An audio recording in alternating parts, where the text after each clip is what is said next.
Good morning friends. आज हम लोग डिस्कस करेंगे income tax rebate under section 87A।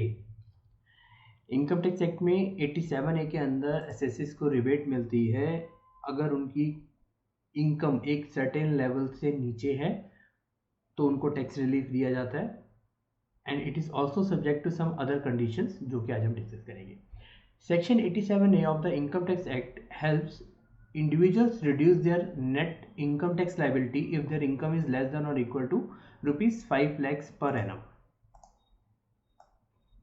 It was introduced under the Finance Act in 2003, and at the time the maximum tax rebate amount under 87A was rupees 2000.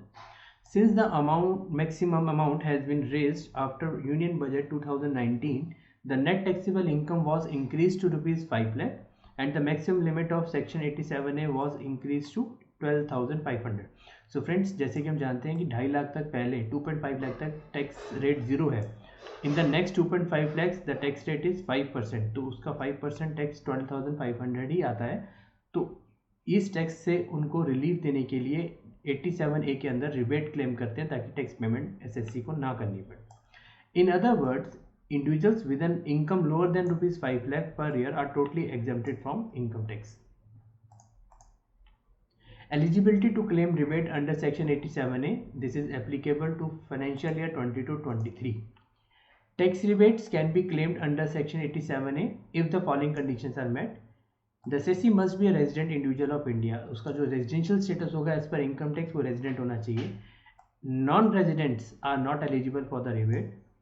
Rebate benefit is not available to super senior citizen. The reason being क्योंकि उनको 5 लाख तक पहले ही tax rebate zero रहता है, उसमें कोई tax liability नहीं रहती, तो रिबेट का कोई सवाल नहीं आता क्योंकि ये 5 लाख तक की लिमिट तक ही एप्लीकेबल है। जिनकी 5 लाख से ज़्यादा इनकम हो जाती है उस पर रिबेट एप्लीकेबल नहीं है, क्योंकि सुपर सीनियर सिटीजन को क्यों पहले से ही 5 लाख तक टैक्स रेट जीरो है, तो ये 87A उन पर एप्लीकेबल नहीं है।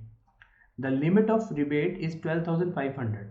If the total tax payable is lesser than this, the amount will be taken as the rebate. This rebate will be applied to the total tax before education cess.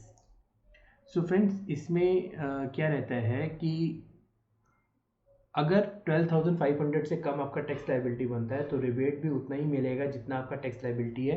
ऐसा नहीं है कि rebate 12,500 ही रह जाए और आप रिफंड क्लेम करें, वो एप्लीकेबल नहीं। ये जो भी रिबेट है टैक्स लाइबिलिटी में लगेगा बिफोर एजुकेशन सेस, जितना भी इसके बाद बैलेंस बचेगा उस पर सेस ऐड होता है। क्योंकि 12,500 पूरा ही 2.5 लाख के ऊपर 5% एप्लीकेबल है, तो इसलिए सेस भी जीरो हो जाता है जिनकी इनकम 5 लाख से नीचे है। Total income less the deductions under section 80C 80D chapter 6 के अंदर शुड बी इक्वल टू और लेस देन 5 लाख। तो जो नेट टैक्सेबल इनकम है, अगर वो net taxable income deductions less करने के बाद 5 लाख या उससे नीचे आ जाती है तो आपको ये रिबेट एप्लीकेबल हो जाएगा और टैक्स लायबिलिटी नील हो जाएगी।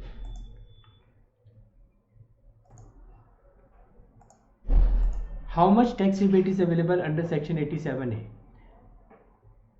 फ्रेंड्स, इसमें अमेंडमेंट आया है फाइनेंशियल ईयर 23-24 के लिए। तो अभी जो फाइनेंशियल ईयर जिसकी रिटर्न्स आनी है फाइनेंशियल ईयर 22-23, इसके लिए हमने बताया कि वो 12,500 था।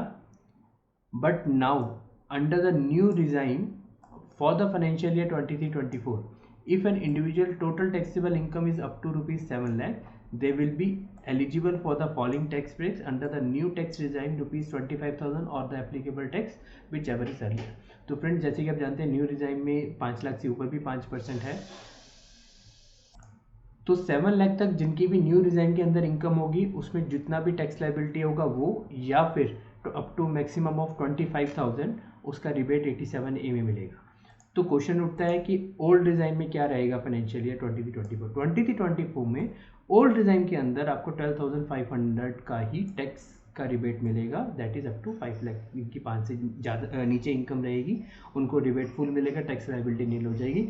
अदरवाइज न्यू डिज़ाइन में अप टू 7 लाख तक वो प्रोविजन रखी है। How much tax rebate is available under section 87A? So let us understand this with an example.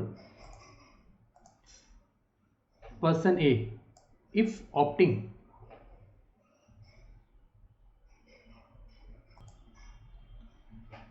to show its net tax liability of 4,98,000, that is, which is, say, its gross tax liability is 6,70,000. Deductions, the assessee claimed 1,72,000 and the net taxable income 4,98,000. The tax liability is 12,400. Since the total tax income is not net taxable income, it doesn't exceed 5 lakh, the rebate of 12,400 is allowed. However, in the case if the assessee is having a lower deductions and the net taxable income exceeds 5 lakh, the tax liability becomes 12,900.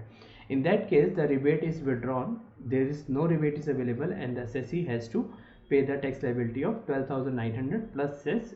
Total tax is 13,416 rupees. For any more queries, friends, please post your queries at profsindia.com.